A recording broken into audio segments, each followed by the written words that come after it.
Hello everyone. I am hearing an echo. Let me sort that out. Okay, so echo sorted. Hello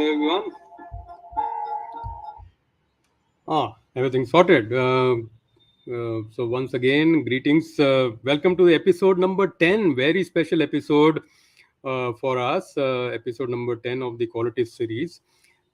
Thank you to all of you who've been regularly joining this show and helping us spread the message of Qualitist. And during the show, we will of course share more details on what is a Qualitist and or who is a Qualitist and how do you become one. So hang in there.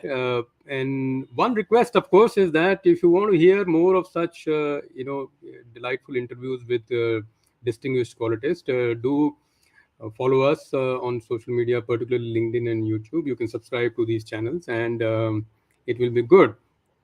So, like I said, this is a series. We've already spoken to 9 distinguished qualitists. This is, many of you had registered for the first time we had planned this show, but unfortunately, for medical reasons, we had to shift it.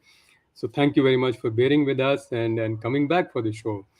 I will quickly check if the show is live on all 3 platforms. Yes, it seems so. Ashish, thank you very much. So you've confirmed that it is live on LinkedIn. I can see it is live on YouTube as well and Facebook. So Hemant, one of our distinguished ASQ fellows, is also live for this show. So all good. And yeah, I think I'm very happy. So the logistics are done. Like I said, episode 10, special episode. I will invite my partner in crime, Balaji now. Balaji is, of course, we've done all the shows together except one, I think. So, namaste. And so, Balaji is, of course, a professor in quality management, works out of Pune, but is more, accomplished as the founder and key person of the Deming Forum of India. Very, very popular across the world as a Deming proponent. So over to you, Balaji, and we take the show forward. Yeah, morning, Anshuman. Great, our 10th episode. And by the way, Anshuman, I think, if I'm not mistaken, it's been a calendar year since we began interviewing people. It Yes, was Suresh sir first to begin with, if you remember. yeah. So yeah, you are right. Yeah. No, so his episode was outside of the 10. So it was Oh, like outside the of the 10, launch but episode. yeah, So, it was a launch episode. yeah, And you then, can say. well, it happened around a year ago, right? And then we Yeah, started with Dr. Parag Rindani, and that's how it was. Wow. So, more ways than one, this is a celebration. it is. And it's been, I think, a year of interaction, a year of learning. I think more than anybody else, I think the two of us have learned a hell of a lot. Very, very selfish learners, right? The two of us. We keep probing and provoking people to say things, and instead we end up learning more than what they've ever said. So, without delaying this any further, let's bring forward the reason why the two of us are here, and our foundational master, uh, the one and only Suresh Lulla sir. There's no need to introduce him. He's the reason, like I said, this whole program exists and two of us exist. So, morning, sir. Good to see you here once again. Good morning. We were just discussing how we've completed a calendar year of this Qualitist interviews, and we had our opening show was with you, in fact. So, right, sir. So you can take it away. It's all yours. Thank you. Thank you, Anshuman. Thank you, Balaji. You've been long distance runners. You made it to the 10th episode, and the 11th is around the corner. It's been very satisfying to see the commitment of qualities increasing. And I'm a firm believer that unless you have a qualitist in your top management, your organization will lose its way. The traditional impression about quality is it's highly delegable down to the workforce. Sorry, wrong number. Quality is not substantially delegable. It has to be led. And the definition of quality is comes from the customer. And the customer changes their mind based on competitive forces. Perceptions can be stable, but expectations keep changing. Customer perceptions of your organization, your offerings can be stable, but the expectations are a moving target. And unless your organization chases the customer, this moving target, and translates it or builds it into design, all that they hear, you're not doing quality. Now,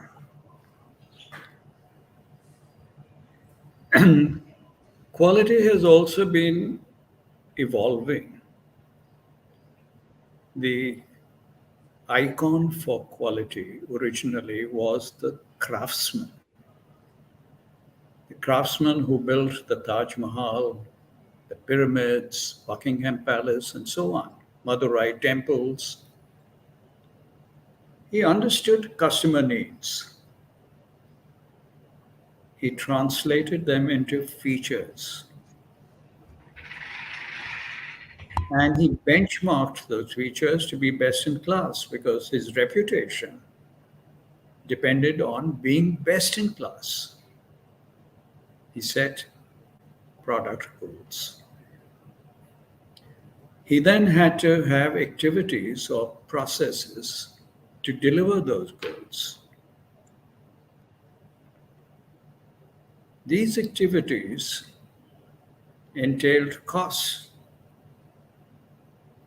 and survival of his family depended on having something left over. So he'd benchmark the practices and choose the best where the cure does not cost more than the disease. So here we are, a craftsman working with the right features that satisfy customers and the right processes, capable processes that deliver to the customer. All this evolved. It came in the industrial age where volume was important. Six Sigma came on, primarily for mass production. Motorola, GE. It was essentially a problem-solving methodology that graduated into Six Sigma. We are now faced with a new challenge: climate change. We have to solve our chronic problems that in a very friendly way with nature. Our solutions should be nature-based, and we have to expand the subject of quality now into green quality. And this is the right platform where we should be having discussions on what is green quality. Okay? With that, I will Yeah, one small thought with your permission. And the most underemployed asset in an organization is the creativity resident in the people. Why? When you're born, you have a left brain and a right brain. The left is logical, the right is creative. And you learn to survive up to the age of 3 using your right brain, creative ways. Then, unfortunately, your parent sends you to school, where the reward and recognition is for left brain activities only, mathematics, science, etc. What happens to the right brain? It becomes dormant. Now, what is innovation? It's converting a creative idea into a solution. What should our qualities be focusing on now? Igniting the right brain. And there are very simple tools available, and you'll be amazed at how much fun you can have coming up with innovative solutions. I'll now pause and stop. May now invite Umesh Dand, whom I've known for the last 15 years. Good morning. Umesh is a vibrant, enthusiastic qualitist. He didn't even know he was a qualitist till we reminded him he is. And he's an innovative thinker and understands consumers, users, and therefore buyers. Buyers and users. He knows the difference. And I have great respect for his passion for customer driven quality. I need you now to help me understand how customer behavior is changing in the climate change. What green features are they looking for? Thank you, Umesh. You've been a very good RB and QA examiner also. And he's currently helping me update some of the criteria for green practices. Thank you, Umesh. Over to you. Good morning, and thank you, sir. Thanks a lot for your kind words and your ongoing inspiration and generous time and teaching to all of us. I think I've personally benefited a lot, and you're absolutely right. I didn't know about being a qualitist till our interactions. So thank you for that. I'm delighted to be here. Okay, thanks, Umesh. Thank you, Mr. Lula, for the introduction and taking time today. Any episode that you land in becomes very, very special for us because the episode aside, the 5-10 minutes that you are able to give is worth the entire episode for us. So thank you very much. We hope you will stay through this session. And already quite a few people are commenting on the surprise that you landed on the in the episode today. So thanks for that as well. Umesh, this is not a regular occurrence. So if SL has landed on the show, it is already a special one. So I'm feeling privileged, Anshuman. yeah, same here. I will, since I run the studio, I'll hijack the privilege of asking the first question. And between Balaji and I, we will alternate the question just so that you understand the format. And also for our viewers, the format is simple. We have some prepared questions which we ask, and which are basically to learn from Umesh's and any guest that we invite, their experience and learn from what they have to say. And of course, in 15-20 minutes, you can start posing your questions, and I will, and I along with Balaji will curate the questions and pose it to Umesh. So that's the format. Those who are new, that's for you. Those who are regulars will already know the format. Whether you are new or old, do me a favor. Follow each one of us on LinkedIn and YouTube. The show is live on YouTube. The archives are also there. If you subscribe to the channel, you get to see all the archives. So you have a free learning portal with you, right? With that, my first question to Umesh. Distinguished qualities today is that we know you today as a distinguished qualities, right? So, but like all journeys, it didn't start this way, right? And in most of the qualities that we have spoken to, we've all been surprised and maybe not surprised that the whole journey is quite accidental. There are twists and turns that we didn't see, you didn't see. So, what is your journey? How did you land to being known today as a distinguished qualitist, having a career in academics and earlier in retail, and also a very accomplished qualitist? So, what is your journey in brief, so that our audience can take some, I would say, inspiration from a journey like yours? Over to you. Sure. Uh, Anshman, when I really look at the qualitist journey, and the journeys as the realization of the journey is always hindsight. Yeah. So where I remember, as you're speaking, one of my first jobs, I was working for a Indian American joint venture company of manufacturing denim fabrics in India. So I was one of the initial employees and involved in working for the CEO's office and so on. And I could see the joint venture partners, they were obsessing about one thing, which was the quality lab. While all the Indian management team, etc., all were busy about the sales plan and the exports, etc. And I could see the remarkable difference.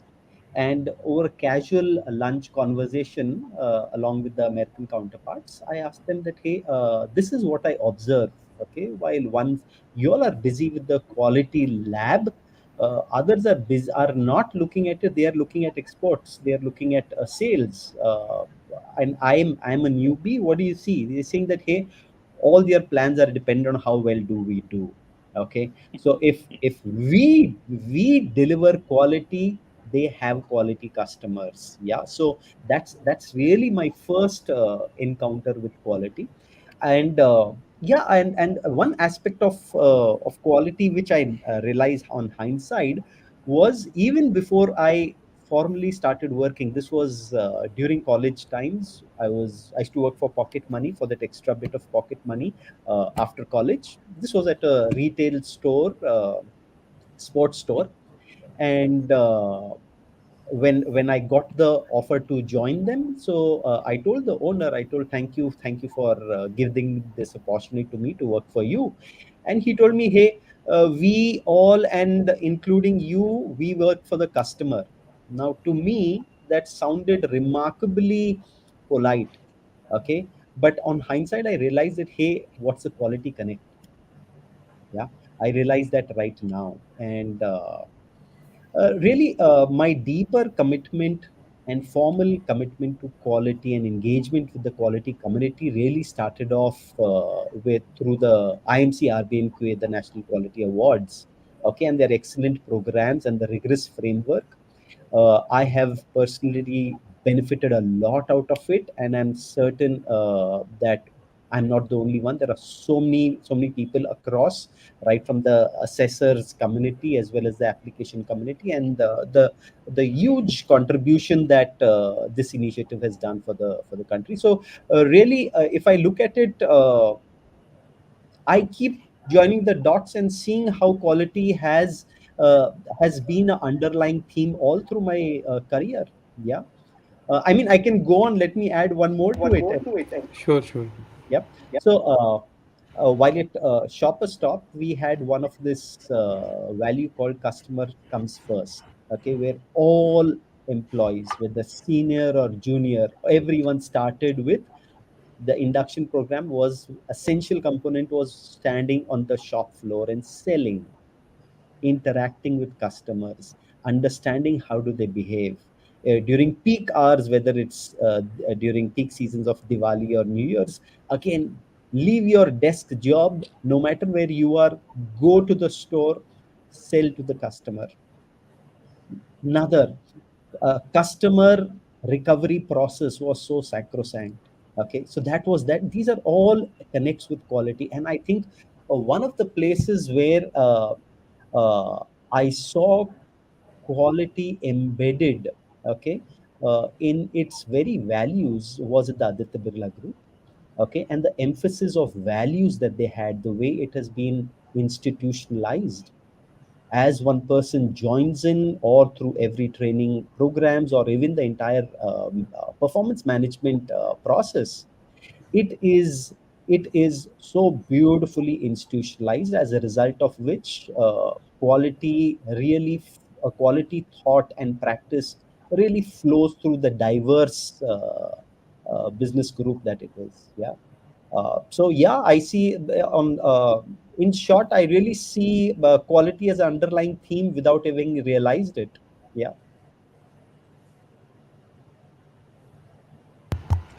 Fantastic. Thanks, Umesh. Balaji, you want to take the next question and then we can alternate? Yeah, sure. Yeah, Mr. Umesh, one of the major things which we have in common is that you also are an adjunct faculty at a management institute, and I think you're Yes. teaching something related to quality or your general management. Well, the way I look at it is, I feel the entire world of business is connected to quality and performance excellence. So whatever That's I yeah, teach that's would be a exactly what suspect, we all feel here. would be So a yeah, subset of so that's the this. way we feel. So that's one. So quality, okay, so it's totally quality. So now this is like a question straight from my heart because I've been teaching for the last since 1998 on a part-time basis, and then the last 15 years I switched to it being a full-time basis. As an academician, I mean, when you go and teach the students, and generally, this is my personal feeling. I get the feeling that teaching as a profession, okay, I think in this country, in our country, and it's not about the students, it's something else I'm talking about. So that's what I wanted to just throw some light on it. The teaching as a profession is most disrespected, and teachers are most disrespected. I'm not talking from a student point of view. So, what is your take on this? Okay. I think what you've observed is, while is not absolutely misplaced, there is ample of proof of that, but I yet feel that it is an exception. Okay, it is an exception, and it's perhaps a phase in the passing. Yeah. uh, Teaching for me, I can speak for myself.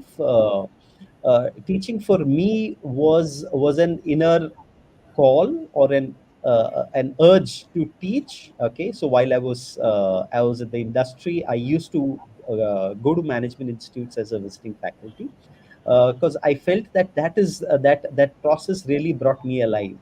Okay, I don't know about participants. Okay, but it brought me alive. So, and that's really that passion really made me even more curious, and that's when I decided that, hey, I want to have this as an essential part of my career. So I call myself a multi-professional. I do multiple things, and one of them is teaching learning. So yes, I've been doing this very actively for the last 15 years. I do teach, and I have Balaji. Unlike what you just mentioned, I have experienced a lot of warmth from participants. I teach, one of the area that I teach is family managed businesses. I have experienced that warmth from family members of participants. Yeah. So even they become participants or semi participants. I've experienced that warmth. But yes, there are elements of saying that, hey, the so and so only, oh, he's only a teacher. And I personally believe that that is uh, that is uh, that is unfortunate. Okay. I think teaching is a privilege. Not everyone can do it. Yeah. Yeah, you know. Everyone can manage, but can anyone successfully teach? When I really look at all the quality gurus, okay, when I look at all the quality gurus, whether we talk about Dr. Duran or Dr. Deming, my one of my personal heroes, Peter Drucker, what's common about them? All of them were teachers and their learners all through their lives. In life. They are prolific teachers and learners. Okay. And all of them lived a really long, impactful lives, and Yeah, they were teachers till their very end. Yeah. yeah. So I think that's a as a qualitist, I would in fact say that to be a qualitist, you need to be an effective teacher, a generous teacher. Yeah. Oh So yes. I hope I've answered your question. Yeah, no, no, I mean, I said from a student perspective, absolutely, it's great to see their faces. And I'm saying from an organizational perspective, the institutional bit, if you know what I mean, that's the point I'm Yes. making. Yes. Yes. That Sir, was you my wanted to. question. That Yeah. Yeah. Sir, yes, you wanted to say something.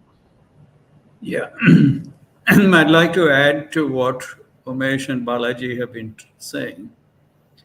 One is, what are the attributes of a leader? A leader is a trainer, a coach, a counselor, a facilitator, and a recognizer. When you look at all this, there's a big overlap between training and this. Your concern about Balaji's concern, what are the needs of a student to learn? A trainer may train and share whatever they know, but has the student learned? And that learning comes from action. Education with action is remembered. Education without action is easily forgotten. That's my say. Thank you. Yeah, sure, sure. That's.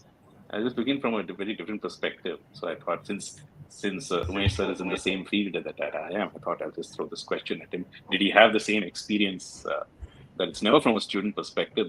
They are very warm and very welcoming, and they love to learn, and we want that. I'm saying from an institutional perspective, the kind of respect that is supposed to be given to teachers and academicians, I believe, is not given. Yeah, there is a Even social angle to it. the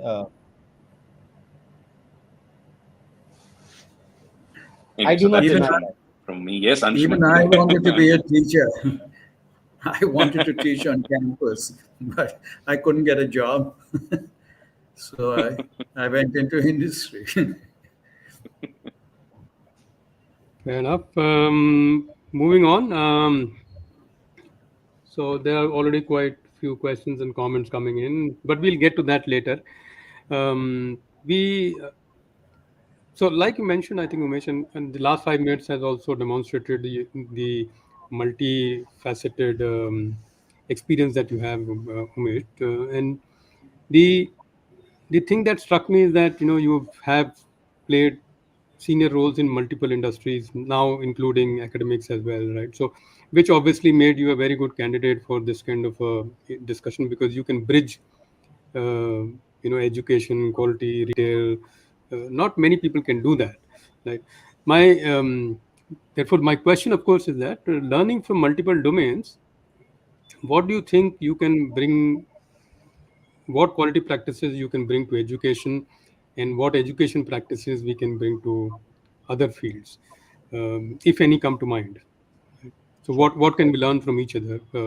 No specific industry, but generally industry can learn from some education practices and the vice versa. Sure, sure.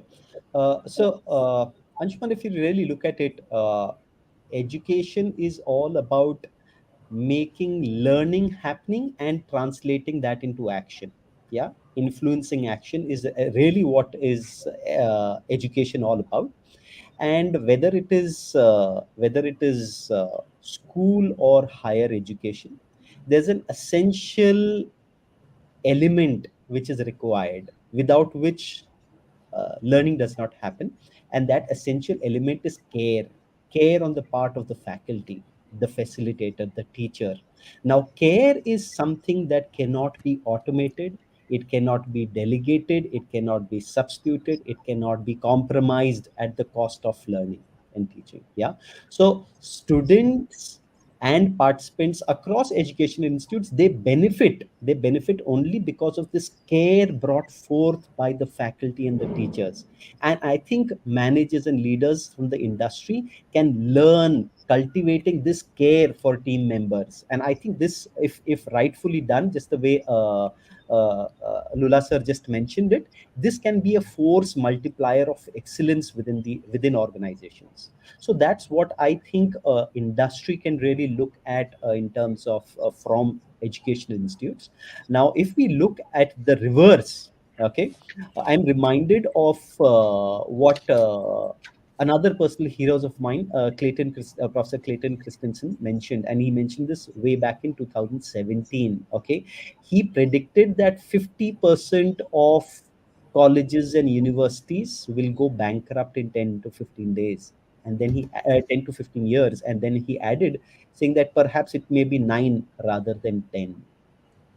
So, what essentially he was trying to say, it's not about the number of years, but it was an emphatic call really for educational institutes or the entire sector to realize the current uh, stream of change, disruption which is happening, and the sector needs to recognize, build that drive, that will to disrupt themselves, recognizing existing realities. Okay, just like the way industries have done.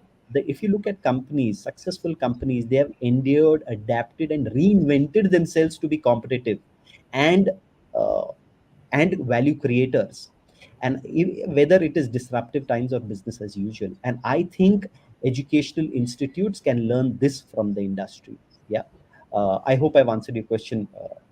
No, I got more than what I, was hoping for, because you bring this, like I said, you bring a multidimensional view to the same topic, which not many people have. So we were quite keen to have your views. So thank you very much. Balaji, you want to ask the next one? Yeah, I mean, what kind of advice would you give to our younger colleagues, maybe a generation younger to us, who are, or maybe a couple of generations younger to us, are considering, or maybe in their nascent years as in a career in quality? What would you want to tell them? Balaji, thanks for that question. That is, I'd like to say two things.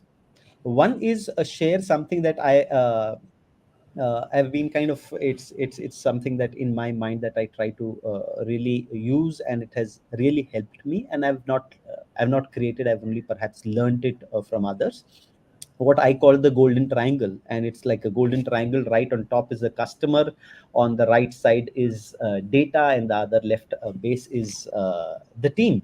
Okay, so this is, and no quality initiative can be successful without each of these three. You compromise one, and the whole structure weakens. Yeah. So no matter what industry one is, know who is the customer, know who's the customer's customer, know that data speaks the truth. and it needs to be managed and interpreted well. Okay, so data based decisions, okay, is the other thing. And the other thing is, value creation is not done by data, nor is it done by an individual, but by the team. Okay, so understanding of team and people. So this is this part of the first thing that what I would mention is about this golden triangle. And the second thing is about being a lifelong learner, like just like all the quality gurus have been, or all the gurus have been. Okay, being a lifelong learner, driven not by the urge to collect degrees and certificates, but driven by curiosity. Yeah, driven by curiosity. So these are the two things that I would that this is what I would recommend. Yeah, Okay. thanks, Umesh. The degrees and certificate was a very resonating, I think. All Um, of us. and on a lighter vein, I've used that excuse each time I couldn't qualify for any degree, so I didn't need that. But yeah, Anshuman, we've all been through that phase of collecting them, right? Till we realize that, hey, what really matters is what has been retained and what's been practiced, right? what can we apply and where can we make an impact? So I think that is as a qualitist, we all have gone through that journey and realized that lesson that learning by itself is not the outcome. The application and impact is eventually what changes the world. Uh, and if not the world, something around us, wherever, whatever is our sphere of influence. So, well said. I will take a few audience questions now that we are well past half an hour into the session, because our questions we can always ask you later, but the audience questions are, and they make the show. So Hemant Dureshe, who is a very senior professional in our field and is also a SQ fellow, so he's made some comments. Thanks, Hemant. I'll flash your comments.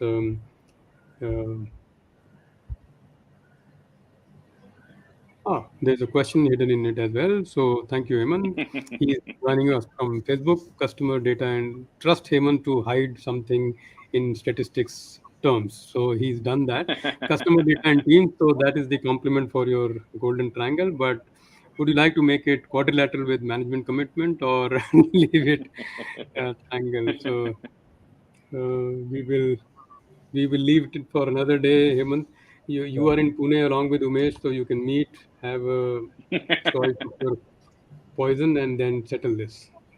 Um Okay, so Bakari Abu Bakr joins us from Africa, and he joins us each session. And I'm grateful that he joins even when the sessions are early for him. So his question is, what example would you use to intrigue, or maybe influence his word, the business community into the role of quality? So essentially, how would you use, or how do you influence business community, since you have played a quality role in multiple industries? Any tips and tricks for budding quality professionals? So I'm reminded of an example that I've heard and I often share. Yeah, and again Sure. it's connected, and I'll perhaps try to give two. Yeah, the first is what I've heard and I often share, which is about the early days in India when washing machines were a new phenomenon. Remember the twin spinner? Yeah, yeah. And when they were launched, and the company in question, I don't remember the company name, but they had their grand plans and they launched it, and they suddenly see that, hey, one state in India has uh, unexpected sales, and they this foxes the entire management, and they say that, hey, let's get and see why is the sale more than three times, and we are stocked up across the country but stocked out in this state. What is the problem? Okay, and the state was Punjab, and when they hit the road of Punjab, and they realized that, hey, the washing machine is used for churning lassi. So let's talk about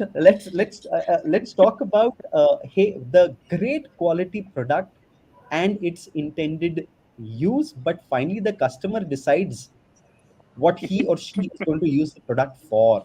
Yeah, so this essentially the point that I'm trying to make is, like Dr. Juran mentions, fitness of purpose. is decided by the customer. This is, I think, the starting point that each of us as quality people need to learn. Okay, the quality is decided by the customer. The use of the product is decided by the customer. You may intend to make a product for a certain use, but no matter whatever you decide, the customer decides finally. Yeah, so this is one thing. The other thing in terms of quality that I'd like to mention is something that is again from India.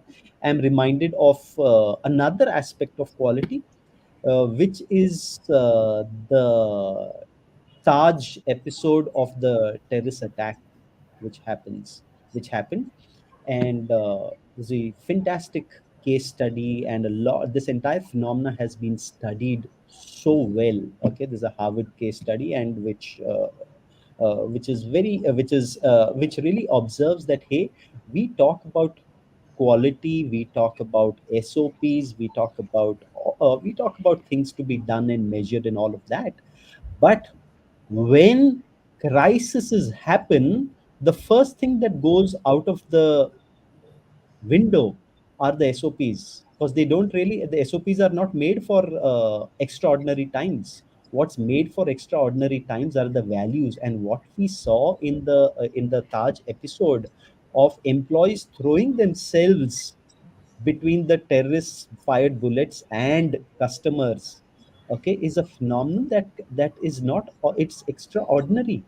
That cannot come in from SOPs, that can come in only from care, and that can come in only from values which have been inculcated. Okay, so one example that I've given you is a small example saying that customer finally decides. Okay, but the other example that I'm sharing is finally that is delivered by employees, and we need to care for them. No, fantastic. Thank you, Umesh. So, Bakri Abu Bakr, I hope you had an answer. Of course, the examples were you shared from an Indian context, and just in case you didn't understand, lassi is a sweetened condensed milk kind of a drink, which a washing machine is, suitably designed to make lassi, because you Churn can it, churn yeah, and churn churn and the churn, and beautifully. you can. I'm sure there are similar drinks all over the world, and sure in your part of the world as well. So thank you once again for joining and asking a question. Um, Slightly more academic question from Murgesh. Murgesh is a new joiner in this series, so thank you, Murgesh, for joining and asking a question. And I hope you join our shows regularly. So, Umesh, this is the question. What is your view on problem solving as an enabler to better quality? Of course, the simple answer is yes, but a professorial answer from you. Sure.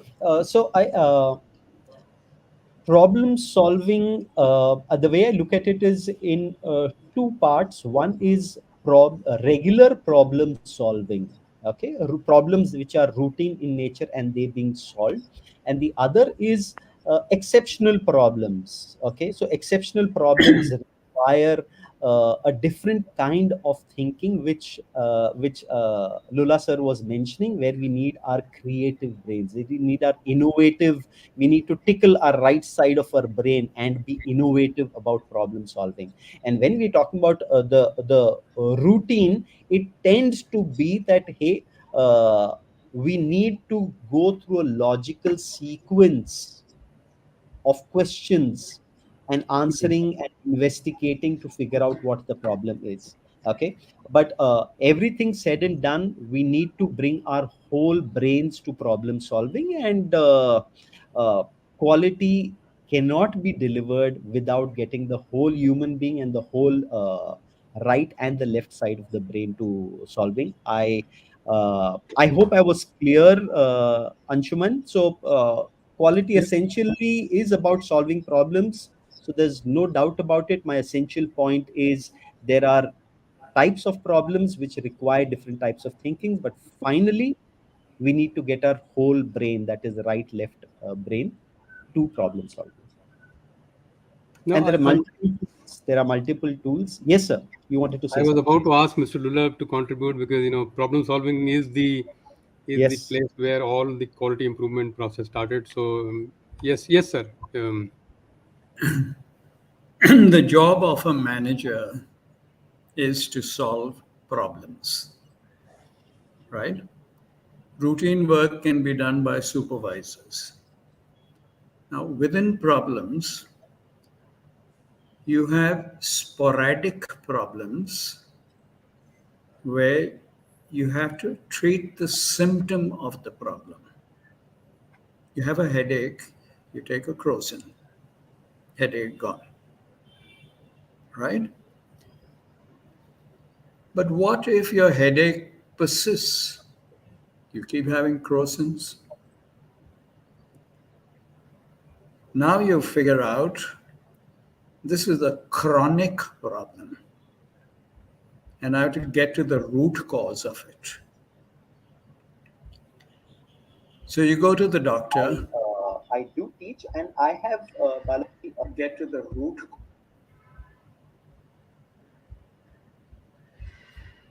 Hello. Yes, Yeah, sir. we can hear you. We can hear you. There was an echo for a bit, but we are okay now. So you go to the doctor, and the doctor says, "Buddy, I can't figure it out," but you get these tests done. So there are diagnostic tools used till you come to the root cause. The root cause for you is constipation. Why you're getting a headache? What do you treat? Constipation. And Umesh said, look, what should I do? And the doctor said, be vegetarian, have green leafy vegetables. I hate vegetables. I like my chicken, I like my meat. Sorry, sir, you'll have to do it. Resistance to change. So you've got to devise a method bring in the wife and tell her how to secretly fit in the vegetables into the cooking. And then you will have a remedy which will prove to you a result. And the point I'm making is the job of a qualitist is to identify chronic problems and solve them. The sporadic ones will go in the system, ISO, whatever, put the fire out. And the bottom line advantages you can get from solving chronic problems is reduction in cost of poor quality and perhaps customer delight, so top line too. I'll leave it at that. Thank you very much, sir. Thank you. And if I may use this opportunity also for everybody in the audience, Qimpro has a fantastic digital online course as well on problem solving. So those of you who are interested in online learning and want to take advantage of that, please have a look. Qimpro.com is the website where you'll have all the details. So moving on, Balaji, I think we are towards the end of the show. I will, of course, bring one or two more audience questions, but by the time I curate, would you want to ask the next one so that I can get some time to go through the questions? Oh, absolutely. This actually is my favorite question to every qualitist because this is where the real learning comes in.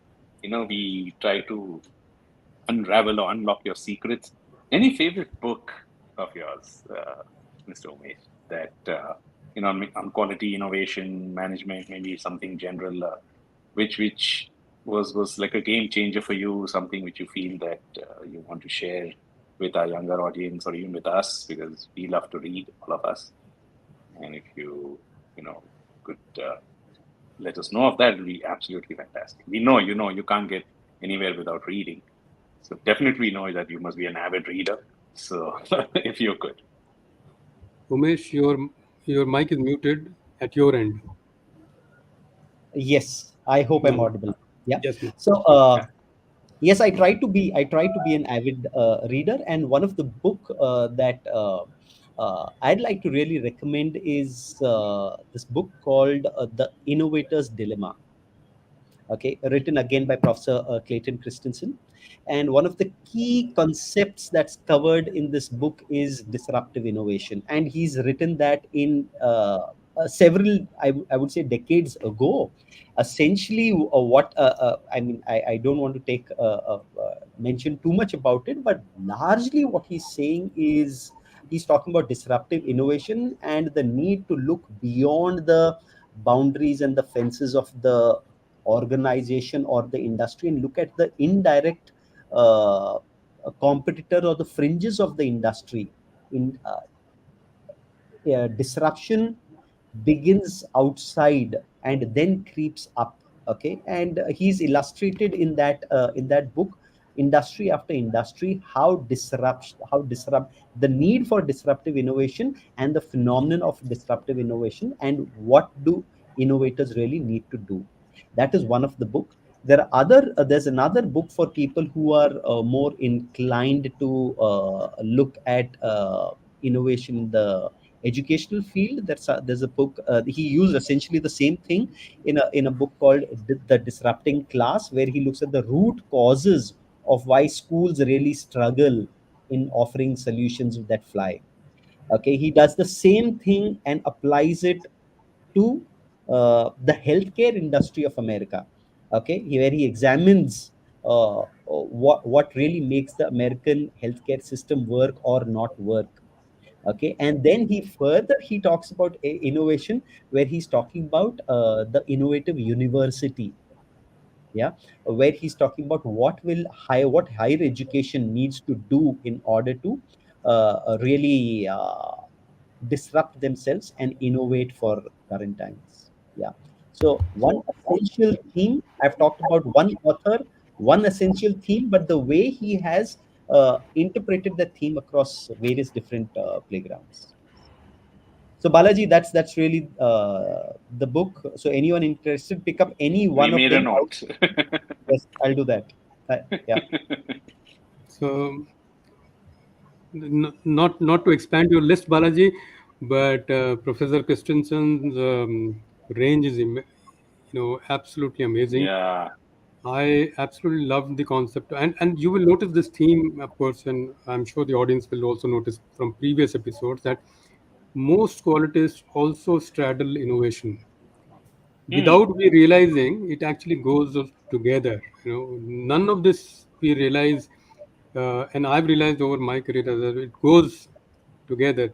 And and, and as I did read a little bit more on innovation, Professor Clayton Christensen's famous phrase is, "What is the job to be done?" If we can all answer this question, then what's the job? We are not. The customer is not buying a drilling machine. The customer is buying a solution to a 1 inch hole.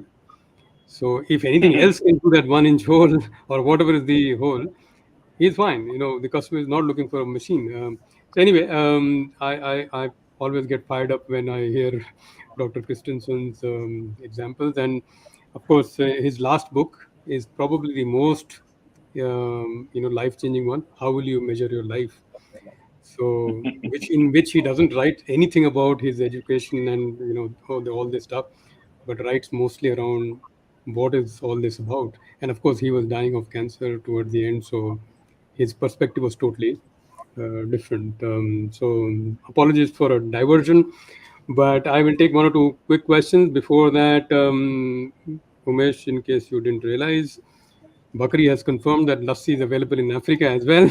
So your example was perfectly on the dot. Nital, who's also a very accomplished quality professionals, has liked Mr. Lula's example on Crosin and the contribution part. Um, Ankur's question. So Ankur is again a very distinguished quality professional across multiple industries. We are seeing disruption, which is not letting the work stabilize. Right? Is disruption the new normal, and how organizations and individuals are impacted? So not necessarily a quality question, but because you have experience across industries. What is your view on something like this? Absolutely. The short answer is yes. Okay, there is nothing called business as usual. Okay, uh, I know there's always an urge amongst business owners and leaders to strive to gain that, if I may use the word, homeostasis. Okay, a basic equilibrium. Okay, but we're trying to achieve that equilibrium in an environment which is in churn. We need to recognize this and hence extend one's thinking to the environment in which we are operating, because this change is going to happen from within and from outside. The within can yet be can we have a higher degree of control over it, but the external, do we have any change, do we have any control over it? No, we have to adapt to it and do that proactively. And which is where I want to echo what Lula sir mentioned about the theme of green quality and climate change. I think as qualitists, we have to also become cops. When I say cops, I mean champions of the planet. Okay, each of us have to become champions of the planet and really understand that disruptions are maybe competitive but largely going ahead disruption, including the one that's just happened. Okay, is going to be disruptions which are not necessarily or directly competitor led, but they could be environment led. So this is an urge for qualitists and quality inclined to be champions of the planet Earth. Yeah. So yeah, the answer to Ankur really is I don't see business as usual. Okay, I think it is what we saw for a few decades, if at all, was more an exception. Otherwise, you look around, whether it is business, whether it's political, whether it's international trade, whether it is social, we are in, or it's technology. Okay, we are in times of a lot of change and churn. Thanks, Umesh. We are towards the last few minutes of the show, so I will take a moment to kind of acknowledge some people who joined. So, Sampark, of course, is a very famous LinkedIn coach. Thank you, Sampark, for joining. Sumant is a previous member of this show itself, so he was a guest in one of our earlier shows. Leads innovation and quality at Titan.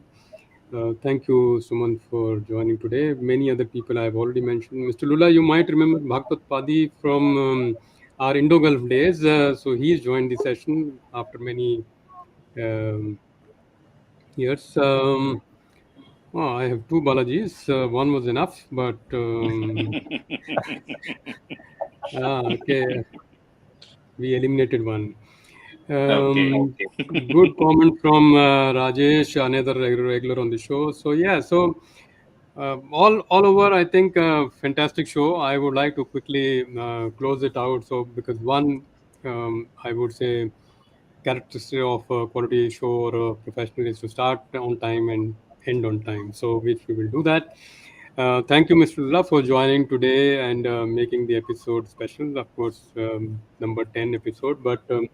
Your brief comments and the slant on green quality, how we all can move there, is well taken, and I hope it has inspired the audience. Umesh, among the many things that you shared about your career, the most I would say impactful for me was where your experience across multiple industries has given you a unique perspective in which you can see the same thing in a more holistic way, and the emphasis on lifelong learning that you were able to share, citing examples of various leading luminaries, and you are no less a luminary yourself, so your example is adequate for us. So thank you, Umesh, and for once I'll call you Professor Umesh.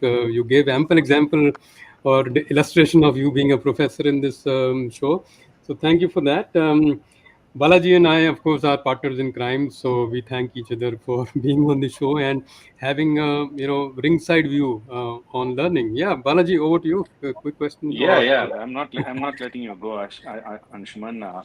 So the audience, please be ready. Our next episode is on the 4th of June. and it's going to be an extremely special episode. Extremely special episode because Anshuman Tiwari is going to be in the dock. So he's going to be our featured qualitist, and of course, as Suresh Lulla sir keeps saying, you guys are terrorists. So I'm going to be terrorizing Anshuman the next time we meet. I look forward to And that. my co-partner in crime is going to be Mr. Sumant. So it's going to be 4th of June. Please block your diaries. It's going to be a unique day for everybody listening to suddenly the hunter being the hunted. So thank you very much, everyone, for joining us, and I hope you would be there for the 4th June episode. Also, I'm sure you'll be there to see your most favorite qualitist terrorist being interviewed. So thank you very much. Yes. Thanks, Balaji, for the reminder.